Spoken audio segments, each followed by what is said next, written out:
c'est vrai, on l'a vu le matin. On s'était levé de très bonne heure. Non pas qu'on ne voulait pas louper le départ de Tony, mais on savait. On savait que ce qu'il avait dit, il allait le faire. On savait aussi qu'il courait, alors là, vraiment, à sa mort prochaine. Il nous avait dit où il allait. Il avait choisi d'aller dans une maison de retraite, lui qui choisissait tous les matins de monter là-haut. Se mettre en route dans sa journée, c'était monter au plateau. 1 heure, 2 heures de marche. Dans une maison de retraite.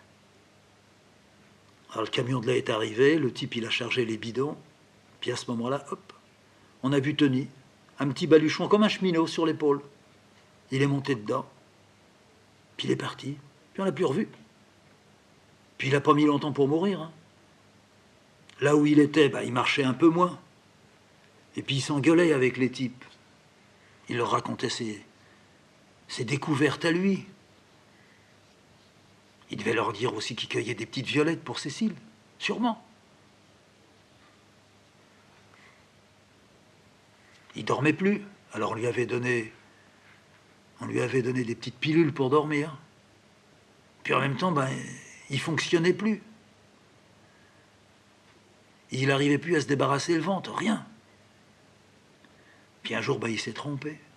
C'était un type qui était plein d'exagération. Il a voulu prendre une dizaine d'un seul coup de petites pilules pour se débarrasser le ventre. Mais il s'est trompé de boîte. Il a pris une dizaine de petites pilules pour dormir. Il ne s'est pas réveillé. Il était en grand danger, il est resté dedans.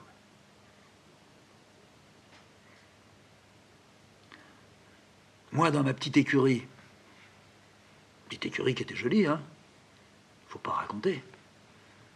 Un petit soupirail, une toute petite fenêtre, une meurtrière aussi. Je voyais bien les 2 chevaux. J'avais gardé l'auge qui était là en pierre. Je mettais des livres dedans. J'aimais beaucoup ça. Il y avait un peu de salpêtre dans la pièce, mais... ça, le salpêtre, parlons-en. J'ai su. Nous avons su avec Cécile, depuis qu'on a quitté le Cousac, qu'on est venu s'installer à La Châtre. Il y avait très, très, très peu de taches de salpêtre. Les gens qui nous ont suivis, qui nous ont succédé dans la maison. Mais ils n'y allaient pas. Puis nous, on y était tout le temps. On ouvrait les fenêtres, on chauffait l'hiver, la maison vivait. Cette maison-là, elle est morte. Ils sont plus venus. Ils venaient tous les 2 mois, 3 mois, 6 mois. Il n'a pas fallu longtemps pour que la même mousse que celle qui se met sur les barrières. Attention que c'est quand même un pays avec de la mousse ici. Hein. Il y a même de la mousse entre les doigts de pied, c'est une maladie ici. La même mousse que celle qu'on voit sur les barrières, mais blanche. Du salpêtre avec je sais pas quoi d'autre dedans, mais qui vous grignote. Un mur entier, ça vous le bouffe. J'y suis pas retourné. Mais c'est justement Denise qui m'a dit un jour, si vous voyez dans quel état c'est à l'intérieur. Quand on a vu la maison, quand vous y étiez, que tout était sec, les murs bien propres, bien blancs. Nous, on avait tout passé à la chaux. Si vous voyez là, c'est plein de barbe, monsieur. Il y a de la barbe partout, sur 2 mètres, 3 mètres de haut, ça monte vers les plafonds. Vous passez un coup de balai, 8 jours après, la barbe, elle est revenue. Alors moi, j'étais dans ma petite écurie, là-bas. On l'appelait le petit atelier. On aurait pu appeler ça le petit placard. Mais on y rentrait à 2. Moi, je travaillais à ma table. Je faisais pas des grands dessins, je faisais des petits dessins à l'époque. C'était l'époque où je faisais des livres. Des livres de dessin. J'ai fait des livres de dessin. J'ai fait 33. Alors, j'avais une petite banquette. Cécile se mettait sur la petite banquette. À l'époque, on avait seulement Barra et puis le gros chat Stéphane. Après, je me suis mis à travailler dans le plus grand atelier. Alors là, il y avait Barra, Zaza. Stéphane, il est mort. Et puis, il y avait Sirène et puis Moujik après. Mais là, quand j'étais dans mon petit atelier, je tournais, ça marchait pas. J'allais pas déchirer mon papier. Je savais qu'il y avait quand même une chance pour que, si j'insiste, mais pas trop, faut pas non plus buter. Il faut insister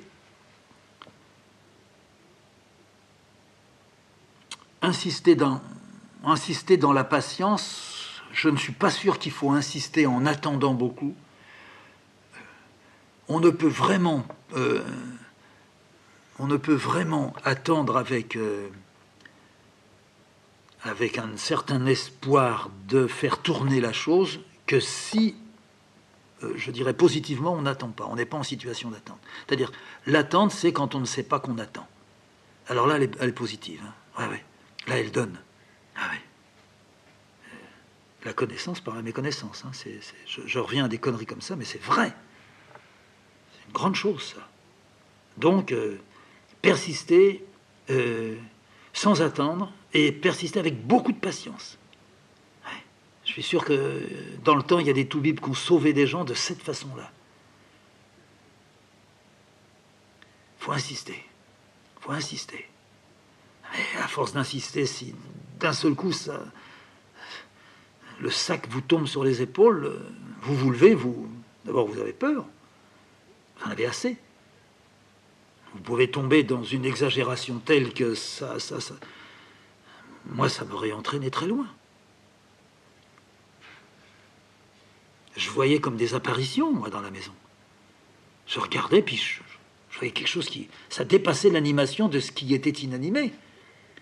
Ça s'installait dans des fauteuils et ça s'animait de formes reconnaissables ou inconnues, ou connues et devenant méconnaissables. Je dirais attention que là, ça dérape. D'une certaine façon, ça se ronge soi-même. Enfin, c'est une mise en route d'une sorte d'autodestruction qui peut s'installer et puis beaucoup de mal pour revenir, je ne sais pas si c'est en arrière ou sur le côté, mais beaucoup de mal pour en bouger.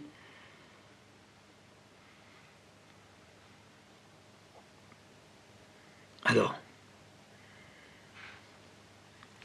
je me lève. Je me lève et puis je me dis, je vais aller dans la grange. Je vais aller dans la grange et puis ça fait un moment je voulais nettoyer l'établi, je vais le nettoyer. Ce jour-là, justement, nettoyer l'établi, ça ne va pas. Ça ne va pas parce qu'il y a quelque chose qui est en attente en vous, en moi, et que c'est pas l'établi qui va y répondre. Alors, je passe un blouson et puis je m'en vais. Je passe par l'arrière, ou bien je vois Cécile et je lui dis, je vais faire un tour, hein, je reviens dans un moment, ou bien je vois que Cécile n'est pas là, qu'elle est là-haut dans son atelier en train de graver, sur la pointe des pieds, les chiennes ne m'ont pas vu, elle n'aboie pas, allez hop, toc, toc, toc, je passe 2-3 clôtures, je me retrouve sur la route, et puis là, je m'approche de la maison.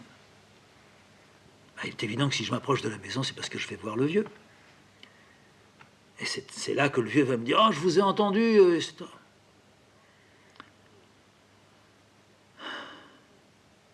Me voilà devant lui.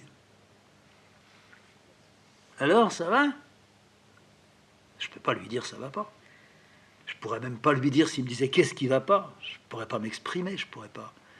Et si je voulais vraiment essayer de lui faire comprendre qu'est-ce qui va pas, lui, il comprend que les pommes de terre, ça va pas parce qu'il y a eu le dorifort.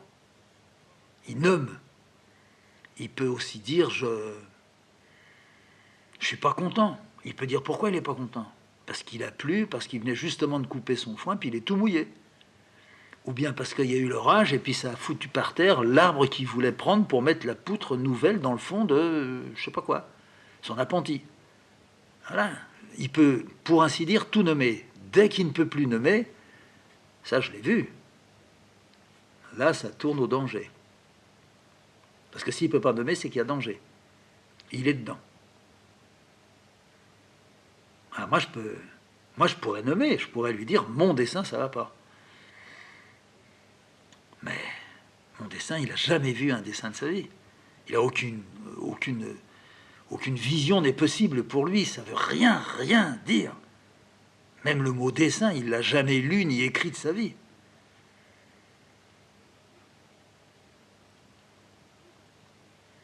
Bon, alors, il est dans la simplicité. Mais dans une simplicité qui est à la limite même du possible. Bon, moi, par moments, je dis, je suis un type très simple. Du moins, je voudrais mener mes actes dans la simplicité. Si je veux prendre des leçons, il faut que je vienne voir le vieux. lui, évidemment, ça tourne souvent à de la superstition. Mais une superstition qui devient logique. Là, on se retrouve. Mais la superstition, non, j'en ai pas. Enfin, de temps en temps, je ne peux pas m'éviter de voir des signes. Mais j'en ferai pas une logique. Chez lui, il ne sait pas faire de la logique, mais ça devient très logique, sa superstition, avec toutes les preuves à l'appui.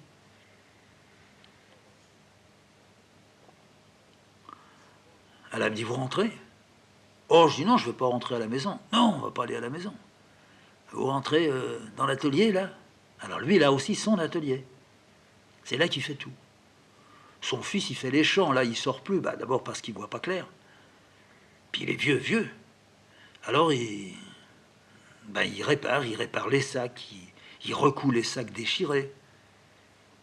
Il réemmanche tout ce qui a besoin d'être réemmanché. C'est lui qui détord les clous puis qui les fout dans du pétrole. Il affûte. Ah, il passe des temps, mais c'est infini l'affûtage. Il se fout par terre, il ouvre ses jambes et puis vas-y, tout à la main. Rien sur la meule. La meule, il dit, même quand c'est une meule à eau, ça abîme le fer. Alors, il fait tout à la main, puis il touche après. Et puis il gratte sur le dessus de sa main, là où il y a des poils. Il voit bien qu'il y a des poils. Et puis s'il les voit plus, les poils, il passe sa langue, puis entre ses dents, s'il sent qu'il y a les poils, c'est que ça a coupé. On pourrait lui mettre un bandeau sur les yeux, il s'en fout, il ferait beaucoup de choses, même des barrières. Alors on arrive là dans l'atelier. Il en a plusieurs d'ateliers. Il y en a même un dans le fond d'une grange. Mais là, c'est le premier. C'est celui qui est près de la maison. C'est celui qui a les outils dont on aurait besoin tout de suite. Or, tout de suite, c'est toujours la hache, la masse, la baramine, le pic, le bic, le piolet, le piochon, la bêche à dents, la bêche sans dents. Voilà, tout ce qu'on a besoin là. Un ou deux fagots, des bouts de bois droits, des bouts de bois à fourche qui sèchent, des seaux.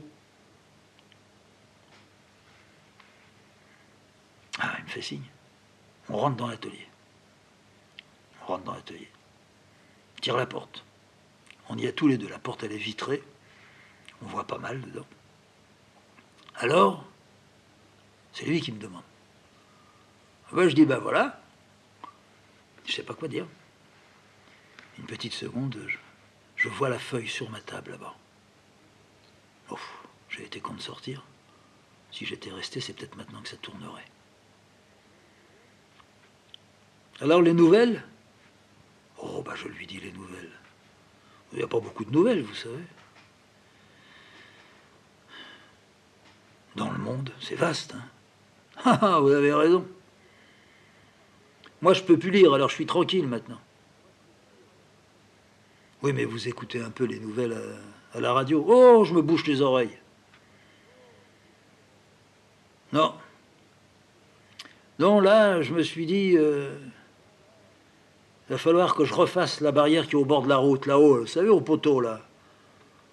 Je me suis dit que ça fait un moment qu'elle doit... C'est les pieds. Il faudrait que je refasse les pieds. J'ai dit au fils, tu vas me l'amener. Tu vas tendre du barbelé pour le moment en travers, puis tu vas me l'amener. J'en ai pour un moment, hein, parce que je veux que ça soit bien solide. Hein. Faut que ça dure. Oh, ça ira bien plus loin que moi. Moi. Alors il me redit qu'il a 84. Ouais. Alors il me dit, moi je vais durer encore un peu. Mais il faut que la barrière, elle aille au moins 20 ans. Vous savez, une barrière, quand elle a été bien faite, et puis qu'on change les pieds un peu de temps en temps, parce que c'est par le bas que ça s'abîme. Et moi, je pense encore à mon dessin. Moi aussi, ça s'abîme peut-être par le bas. C'est pour ça que ça déconne. Mais alors, avec le vieux, et vous rajoutez un peu de neuf, ça n'a pas d'importance. Ah bah si, comme c'est toujours par le bas que ça s'abîme, si vous remettez du neuf, il va mettre longtemps avant de s'abîmer, puis ça va un jour rejoindre un peu le haut. Au bout de 20 ans, tout est pareil. Ce qui était vieux à 40 ans en haut, il a été rejoint par ce qui était en bas neuf, parce que ça vieillit plus vite, ça pourrit plus vite. Ah ben oui, ben, si je faisais venir en bas, moi aussi, je sais pas quoi, des grilles. J'ai jamais dessiné de la mousse, mais je pourrais un jour faire des petits trucs, des petits ronds, des petits ronds, des petits ronds comme ça. Et puis je nourrirais bien le bas du dessin, sans s'occuper justement. Il faut lui laisser tout le temps possible. Le socle, il y aurait un socle tout en bas. Est-ce que j'ai commencé là, je pourrais pas mettre de socle parce que tout est situé dans le milieu. Oui, ben on peut toujours essayer. Alors à quoi il pense là? Oh, je pensais. Non, je vous avais écouté. Oh, c'est pas vrai, vous étiez en train de penser là. Oui, bon, j'ai laissé mon boulot sur la table, alors j'étais en train d'y penser, je vous entendais parler, puis je pensais, oh, écoutez, faut laisser un peu tomber ça. Ça va bien. La patronne, elle fait bien à manger. Oui, oui, c'est vrai. Elle est bien, la patronne. Oh, elle est bien, oui. Alors, vous savez, hein, moi non plus, ça va pas toujours, hein. L'autre jour, j'ai voulu réemmancher le râteau, là, pour la femme du fils. Ben, mon vieux, j'y suis pas arrivé. Je l'ai cassé au dernier moment. Je l'avais trop chauffé. Parce qu'il faut brûler le bois un peu. Il faut le brûler puis le tremper. Puis après, on gratte. Et c'est toujours avec la terre, dans de l'humide et tout. Puis les femmes, elles laissent les outils dans le jardin, hein. C'est là que ça casse. Alors j'ai voulu le faire bien sec, bien brûlé. Puis après, je mettais un petit peu du produit dessus, vous savez, comme du mastic, du carbonyle. Ça fait une drogue. Et puis, plof, vous enfoncez ça dans le trou du râteau. Ah, mon vieux, votre râteau, il va loin, hein. Mais il faut pas mettre de clous, hein. Dans les outils, jamais de clous, hein. Ah, je sais, vous me l'avez déjà dit. Ben voilà. Eh ben j'ai raté, j'ai raté. Je vais en refaire un autre. J'y ai dit, oh, vous en faites pas. Vous en aurez un, ma Denise. Un bon râteau, ça va pas tarder. Eh ben je l'ai trouvé, le bout de bois. Il est là, regardez-le. Alors il me le montre, il le touche. Il me dit de le regarder, mais lui, il a du mal à le regarder. Il l'amène près de son œil. Il dit, ah, je vois plus bien, mais quand même, je vois bien qu'il est prêt maintenant. Alors vous avez aussi raté votre râteau. Puis il rigole. Je dis, voilà.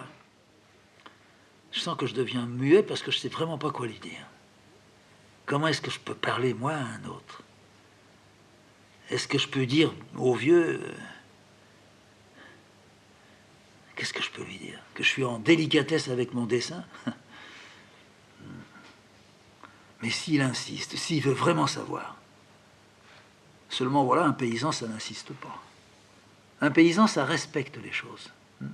Ça respecte la nature, mais ça respecte la nature de l'homme aussi. Même si c'est pour le rouler, parce qu'il va vouloir le rouler un jour. Moi, il ne me roulera pas dans ce que je fais.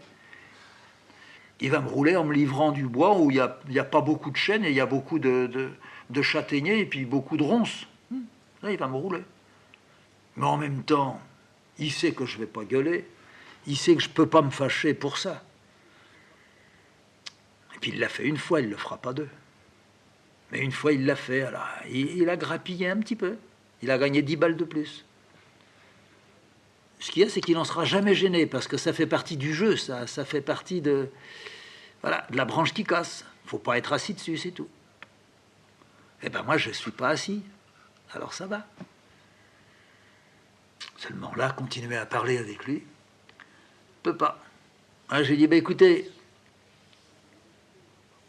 je vais rentrer à la maison. Oh bah vous venez seulement d'arriver. Ah bah oui, mais il est l'heure, hein.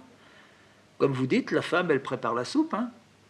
Vous croyez qu'il est déjà midi? Bah, vous verrez, les hommes, ils vont pas tarder de revenir des champs. Je vous laisse. Je m'en vais. C'est pas raté. Je n'en attendais rien.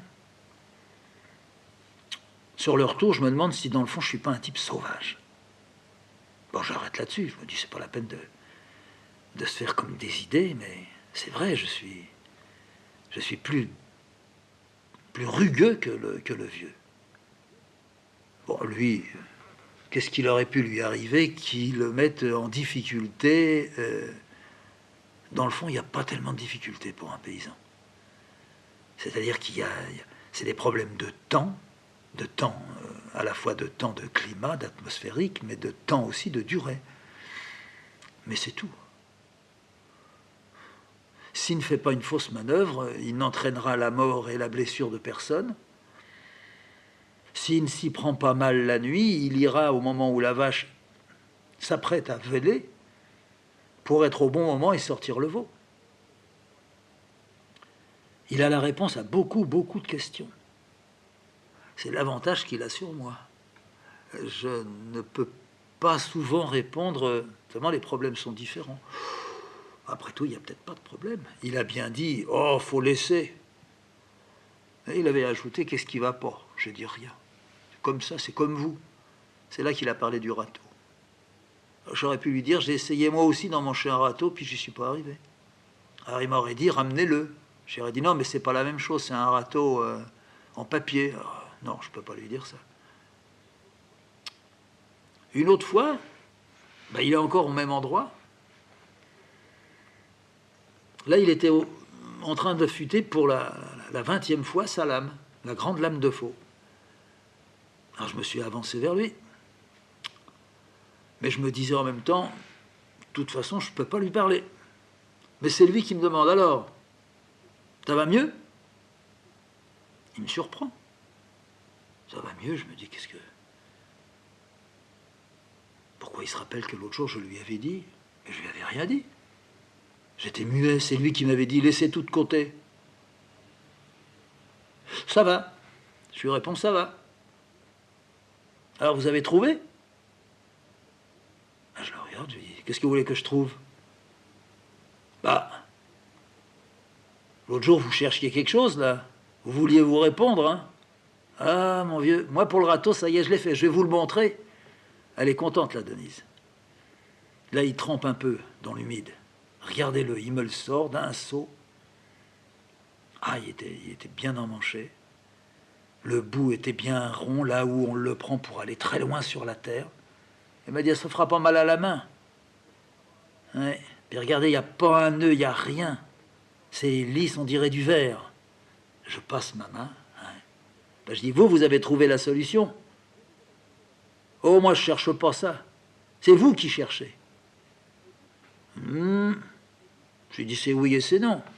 On ne fait pas le même boulot, c'est ça. Oh, ben, j'ai jamais compris ce que vous faites. Mais alors, vous avez trouvé? Vous avez réparé? Oh, il n'y avait rien de cassé, mais... Ouais, j'ai pu continuer à travailler. Ah, bah, c'est ça qui compte. Vous avez raison. Et puis, oh, bah, c'est tout. J'y ai plus pensé. Alors, il me regarde, il ferme bien les yeux, parce que c'est là, sans doute, qu'il a encore un petit peu d'acuité. Il me dit, c'est bien ce que je vous avais dit. Faut plus y penser.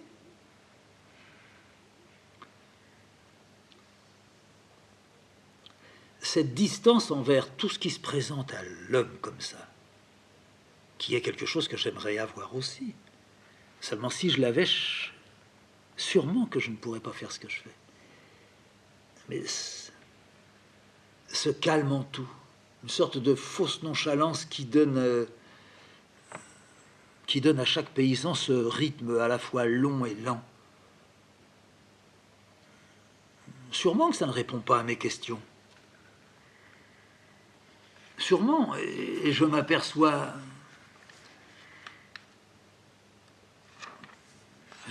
très vite que on ne peut que par effleurement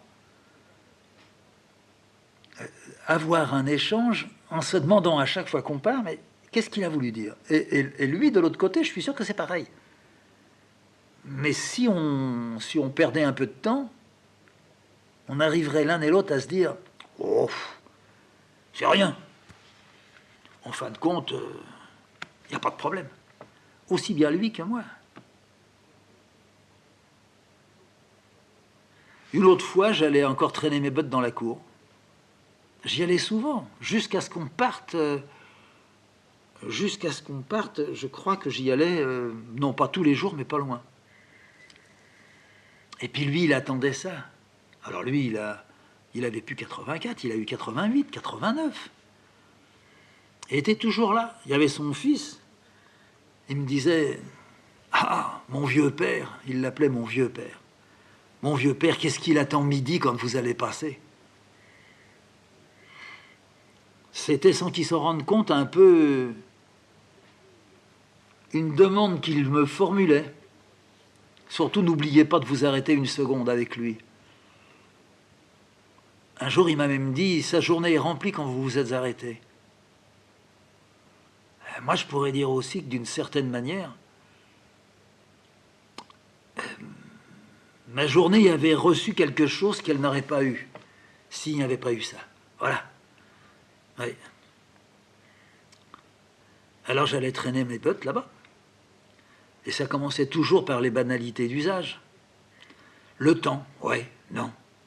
On va pouvoir couper, on va pas pouvoir couper. On va rentrer, on va pas rentrer. Il faudrait qu'on pense à ça. Bientôt, on va faire les haies. Cette année, ça a beaucoup plus poussé que d'habitude. Il y a des arbres qui sont tombés l'autre jour dans la forêt, pourtant il n'a pas plu. Hein. Puis il arrive toujours le moment où il m'entraîne dans l'atelier. Alors une fois, il m'a entraîné, mais pas dans l'atelier, qui était tout de suite là en rentrant dans la cour, mais dans le fond. Il a fallu traverser toute la cour. On est allé vers la grange. Je connaissais la grange, les étables, l'écurie. Et là, il se trouvait un petit atelier, avec encore et aussi des outils, mais plus fins, qui étaient des outils qu'on pouvait ne pas avoir sous la main, qui n'étaient pas nécessaires, on pourrait dire, à tout instant. Alors des outils, des boîtes, des chiffons. C'était un endroit à l'intérieur de la grange. Il fallait pour l'atteindre passer par l'étable. C'était noir, d'accès difficile. C'était une porte toute vieille, pas pourrie, mais qui tenait mal. Heureusement, elle était à l'intérieur. Allez, venez, venez. Je voulais justement vous montrer. Alors il m'entraîne. Je vois là qu'il y a 2 vaches qui sont restées à l'étable. Hein, vous regardez les bêtes, hein? Elles ont la diarrhée. Alors j'évite l'une, je me heurte à l'autre. Du coup, je m'écarte et je mets mes 2 pieds dans la bouse. Ah, vous avez raison, elles ont la diarrhée. Je vous l'ai dit, faites attention, il y en a plein partout. Il se met à parler seul tout à coup. Il a tiré la porte. On voit un peu, il y a quelques raies de lumière qui passent, mais je peux pas dire qu'il me rappelle mon père. Mais il me rappelle quand même le quartier. Mais au fond, tous les vieux de mon coin, enfin les vieux, moi quand j'avais 10 ans, mon père en avait 30, hein, il y avait 20 ans entre mon père et moi. Mais tous ceux qui avaient 30 ans, c'était des vieux pour moi. D'abord, on crevait à 50, 60. Hein. Tous. Le mari d'Angéline, il s'appelait Antoine, on l'appelait Toinon. Mais il avait aussi un bout d'établi dans son coin. Même chez lui, dans la loge. Il avait fini par faire près des poubelles. Ils ont été concierges aussi. Près des poubelles, il avait fait un tout petit coin avec un toit. Le toit, c'était du papier goudronné. Antoine, il allait gratter là-dedans. Il y en avait un autre aussi que mon père connaissait. C'était pareil. Il y en avait un, c'était sous un escalier. Il y avait beaucoup de concierges. Hein. Tous les gens qui étaient comme nous, ils étaient concierges ou gardiens. Ils étaient rarement locataires, ils n'avaient pas de quoi payer des loyers. Hein. Il y en a un, c'était sous les escaliers. Ah, ça faisait rire mon père parce que pour travailler, il était obligé ou bien d'être assis sur un tabouret, ou bien de se tenir, mais dans une position, c'était pas du tout une position inconfortable, c'était une position risible. Parce que tous venaient de la campagne. Tous étaient des enfants de paysans. Antoine, il était normand, il venait de la Normandie. Angéline était du Nord, elle s'appelait Hinche. Ma mère, son père, il était bûcheron en Italie. Ma grand-mère, elle faisait du fromage là-bas.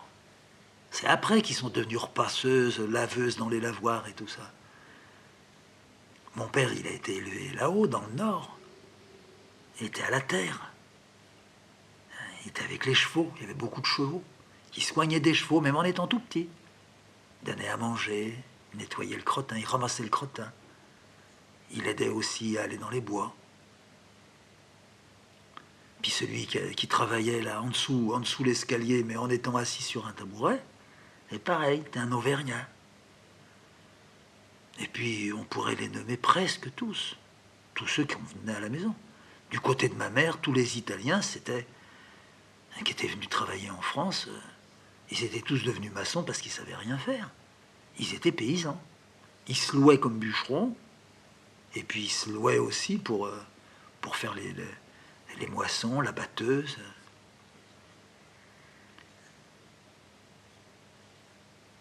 Alors on est là avec le vieux, dans ce coin, je dirais, à la fois puant par la diarrhée des 2 vaches et un peu asphyxiant parce qu'il n'y avait pas d'air là-dedans. Alors je le lui fais remarquer, je lui dis, mais on n'y voit rien, hein? Oh, mais je vais ouvrir. Attendez, il y a une petite fenêtre là. Alors il marche, je le vois qui s'avance dans le noir, là, vers les rayons. Et puis oui, c'est vrai, c'est pas une fenêtre, il n'y a pas de vitre. Mais c'est comme un volet, plof, il le pousse. Oh là là! Le jour, la lumière, le soleil pénètrent avec eux, comme un obus enflammé là-dedans. Ah bah j'ai dit, dites donc, c'est comme des lampes, hein. Ah, mais c'est pour ça, faut pas... Moi, je l'ouvre pas en grand, je l'ouvre un tout petit peu. Parce que c'est en plein midi, alors à cette heure-là, ça vous brûlerait les yeux. Je vais la fermer. Je dis, non, non, non, laissez-la ouverte, là, ça aère un peu, ça pue, hein, ici. C'est pas les bêtes qui puent, et les pauvres, elles ont la diarrhée. Mais oui, je sais, mais moi, à votre place, j'ai pas de conseil à vous donner. Oh, m'en donnez pas. Vous y comprenez rien, tout ça. Ah ben, vous avez tort. J'ai toujours vécu à la campagne, toujours avec les bêtes autour de moi. Je sais bien qu'il faut aérer un peu les étapes de temps en temps, surtout si elles ont la diarrhée. C'est un microbe, hein, qu'elles ont. Oh, les microbes. Laissez, la femme, elle les frotte. Avec quoi? Elle les frotte. Elle met des herbes et elle les frotte bien, et puis ça va se passer. Puis ce matin, elle leur a donné beaucoup de riz à bouffer. Vous croyez qu'on donne du riz à des vaches? Non, c'est pas du riz, c'est de l'eau qu'elle leur a fait manger. Elle donne ça avec comme le lavement, là. Ça va s'arrêter. Elles ont mangé hier, il y a des herbes qui sont mauvaises en ce moment. Il y a eu trop d'eau, là. Alors, elles sont jeunes, elles ont le ventre fragile. C'est comme les filles, vous savez, les jeunes filles vers 16-18 ans. Elles n'ont encore pas fait le veau. Ah, mais c'est des velles, alors. Oui, c'est des petites velles, c'est jeune. C'est né l'année dernière. On va les mettre au taureau cette année. Ah, ça a la diarrhée. Oui, bah quand même, moi, je vous conseille, si vous permettez, faut aérer un peu. Ça fera pas de mal. Bon, bah, on va laisser ouvert ici, alors. Alors, regardez. Ça, c'est mon coin. Alors, je regarde. C'est vrai, il y a aussi un petit établi. Mais les outils sont des outils beaucoup plus fins. J'ai dit, vous vous en servez encore? Ah, mon vieux, j'ai du mal avec ma vue. Mais je fais encore des petites choses.